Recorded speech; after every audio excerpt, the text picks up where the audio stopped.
ఇన్ని సంవత్సరాల తర్వాత గడుపుకోవడం అనేది ఎంతమందికి వస్తుంది? ఇది చాలా ఆనందకరమైనది దినము. ఈరోజు చాలా సంతోషకరమైన దినం ఎవరికంటే మన గౌరవనీయులైన అశోక్ బాబు గారికి.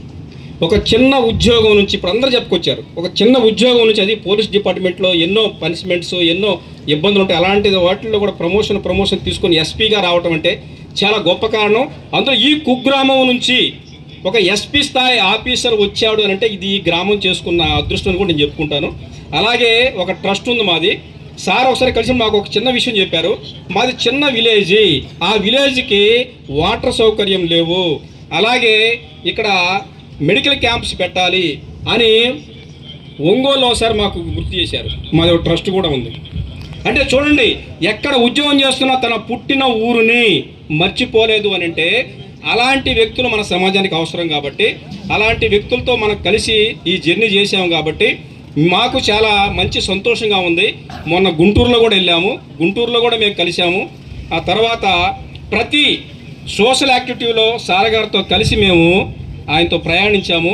కాబట్టి ఒక మంచి మిత్రుడి యొక్క ఆత్మీయ సమ్మేళనానికి వచ్చినందుకు మాకు చాలా సంతోషంగా ఉంది. అలాగే మేడం గారికి కూడా మేము ధన్యవాదాలు తెలియజేస్తూ ఉన్నాం.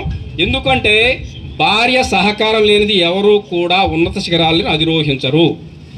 కాబట్టి ఎవరైనా సరే ప్రతి మగవాడి వెనుక ఒక స్త్రీ శక్తి ఉండాలి. స్త్రీ లేనిదే ఆ మగవాడు. ఎందుకంటున్నానంటే నేను స్త్రీ పక్షపాతం కాదు, కానీ రిటైర్మెంట్ అయిన తర్వాత ఆ యొక్క వ్యక్తి ఎక్కువ సంవత్సరాలు జీవించాలి అంటే ఆ భార్య చూసుకునే విధానంలోనే అతని యొక్క జీవితం స్థిరపడి ఉంటుంది. కాబట్టి కుటుంబ సభ్యులు మన అశోక్ బాబు గారిని మంచిగా చూసుకొని సుఖ సంతోషాలతో ఆయన్ని ముందుకు తీసుకెళ్తే ఆయనక సమాజానికి కొన్ని మంచి పనులు చేయగలడని మేము భావిస్తూ ఉన్నాం. ఈ అవకాశం ఇచ్చిన ఈ యొక్క సభ అధ్యక్షుల గారికి మరి అందరికి కూడా ధన్యవాదాలు తెలియజేసుకుంటూ సెలవు తీసుకుంటున్నాం. జై Hind. Thank you sir. Thank you.